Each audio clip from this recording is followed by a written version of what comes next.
let's talk about how ShoreTel integrates with voicemail. We integrate with Outlook directly, and we also have our own call manager voicemail application. So I'll be showing both of those to you. First of all, let's leave a message so we can see what it looks like on the telephone. So I'm going to leave a message for a phone. Hi.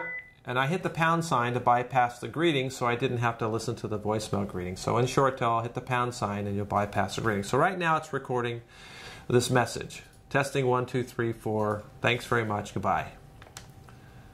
I hung up the phone, and if you'll notice on the phone, you'll see a little icon right in the middle of the screen with a 1. It looks kind of like a cassette.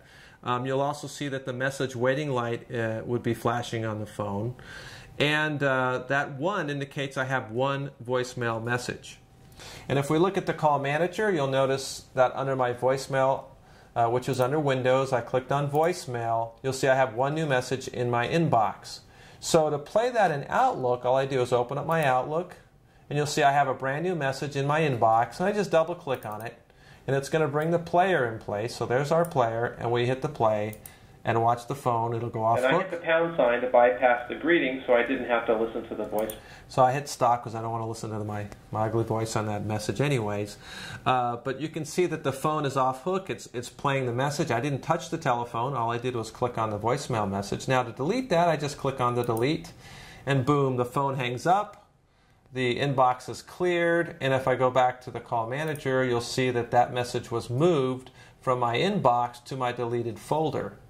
Something that's nice about ShoreTel is that you can listen to deleted messages. You can listen to deleted messages whether you're on your call manager, or you're on your phone, or maybe you're remote and you're checking your messages remotely.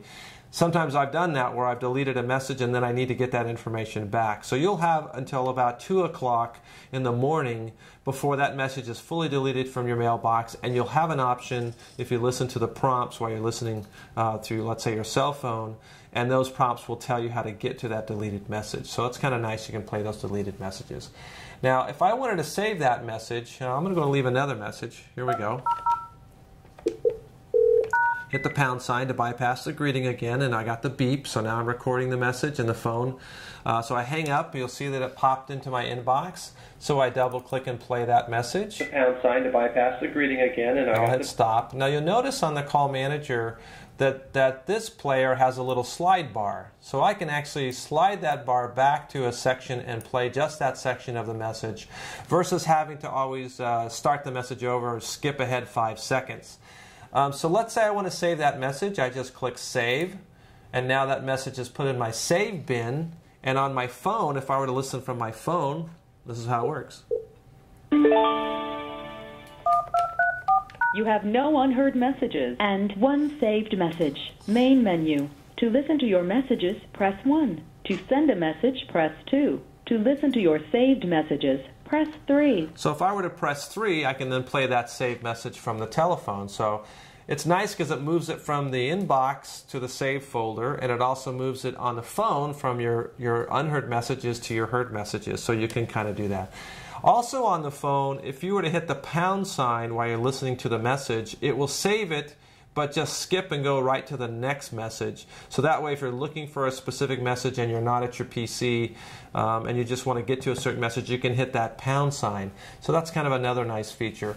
Something else you can do on the voicemail is you'll notice there's a contact sender. So if I bring it up in Outlook, I'm going to go back to my deleted items, and if I click on that message, and I'm just bringing it up here, you'll notice that I have the ability to call them back right on the call manager, as well as I can forward that message to somebody else. If I hit forward, it's going to give me a box. I'm going to hit the 2, and there it's going to give me a list of the ShoreTel extensions that have mailboxes, and I would just click on someone's name, hit 2, hit OK, and then I would just go ahead. I can record a message. I can also mark it urgent, mark it as well, return receipt if I want to know when they picked up that message, and I hit send, and boom, they've got a copy in their voicemail on the ShoreTel system, and a copy that was sent to their Outlook inbox. So I'm not going to go ahead and save that. I'm going to close this. I'm going to go back to the call manager, and you can see I can do the same thing here. I can hit forward, and I'm going to get the same list of the same contacts. Slightly different look, but it's the same feature, and I can record it and hit that urgent and return receipt.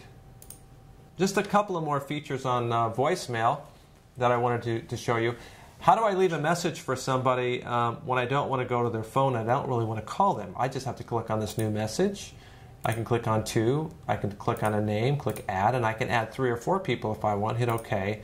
Record that message by hitting the record button. That record button is going to go ahead and call my telephone, and I'll lift the handset, so let me show you how that works. Hitting record, it called me. Hey Bill, when you get back into the office, I really need to talk to you. Thanks, bye. So I hit stop, set the handset down on the cradle, and I hit send, and I've just sent that message to Bill. So you can see it's very simple on the call manager to record a message without ever having to call the telephone. There's one other feature I'm going to show you, and that is this more info. This more info information tells you about the call, who it came from, and if it was going somewhere else. You also have a list option here, and what this is a distribution list. You know how you have in email, you have the ability to send a group email. Well, you can send a group voicemail. These are called distribution lists. So if I wanted to leave a message for a distribution, I would just hit edit, create that, and I'm actually going to dial that extension number to leave that message. So I can go ahead and leave a message for that distribution group by just hitting 2, and I can put in broadcast 600, and now I'm leaving a message to every single phone on the system. So again, we have group messaging available. It works really well. So that's kind of the basics for voicemail and how voicemail works in interacting with Outlook.